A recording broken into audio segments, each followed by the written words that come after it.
l'activité de lecture, je vous ai proposé de lire le chapitre 23 où il était question d'un nouveau condamné à mort que le condamné a rencontré au palais de justice. Et ce frioche-là a raconté son histoire au condamné. C'est une histoire qui n'était pas certes par le Victor Hugo, c'est parce que c'est une histoire qui porte plusieurs leçons de morale. Et les leçons de morale qu'on a déjà vues, c'est que la criminalité est fille légitime de la pauvreté, la société est responsable de l'expansion du crime, et étant donné que le délit était léger, mais le verdict était lourd. C'est ce qui implique la disproportion, la non-conformité entre le délit et le verdict. Et hier, on a travaillé sur les formes du plaidoyer et du réquisitoire. Alors, quelle est donc la forme du plaidoyer? C'est l'avocat défend son client, il s'adresse à une personne considérée toujours innocente jusqu'à preuve du contraire, il doit utiliser un lexique amélioratif, il doit user des procédés rhétoriques tels que le registre pathétique, lyrique, ironique, épaulé et polémique. Quelle est donc la stratégie de l'avocat? C'est de défendre son client pour lui obtenir des circonstances atténuantes. Maintenant, aujourd'hui, on va élaborer collectivement, après avoir bien réfléchi à la production écrite, on va donc élaborer la production écrite. Toujours un plaidoyer ou un réquisitoire commence par se déroule dans une salle d'audience. Et la salle d'audience, c'est-à-dire il y a un président, le président de l'audience, messieurs les assesseurs, ce sont les deux adjoints qui aident le président et le procureur du roi. Donc, monsieur le président de l'audience, messieurs les assesseurs, monsieur le procureur du roi.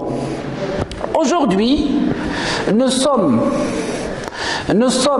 devant un homme qui comparaît devant la justice pour la 3e fois. Alors, comment peut-on juger une personne orpheline depuis l'âge de 6 ans? Et en l'absence de sa famille, qui aurait dû l'assister et lui garantir une bonne éducation? Ce sont des questions rhétoriques. Pire encore, ayant volé par nécessité un morceau de pain, il a été condamné à 15 ans de galère. C'est quoi 15 ans de galère? C'est-à-dire 15 ans de banni plus les travaux forcés. Et on a déjà vu dans l'histoire du Frioche, il s'était amassé les 66 francs qu'il a dépensé vite une fois qu'il a purgé sa peine. La société, elle enfermait les portes. La société ne l'a pas réintégré. La société ne lui fournit aucun travail. Voilà. Donc personne. Et après avoir purgé sa peine, ce pauvre voulait devenir un honnête homme en comptant juste sur ses propres moyens pour subsister. C'est quoi subsister? Vivre difficilement. Personne dans son entourage ne lui a prêté concours. Nous voilà donc de retour au monde du cambriolage. Vous cambrioler, c'est voler.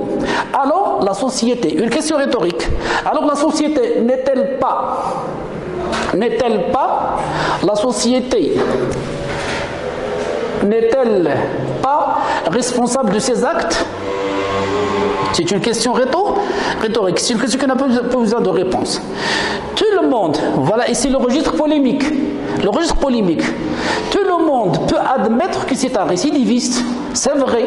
Mais le verdict n'était-il pas lourd par rapport à son délit?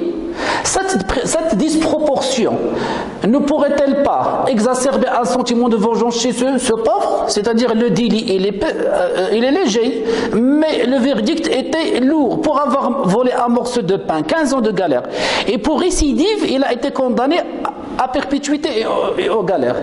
Évidemment que oui, car il a rejoint une bande de criminels pour se venger de la société.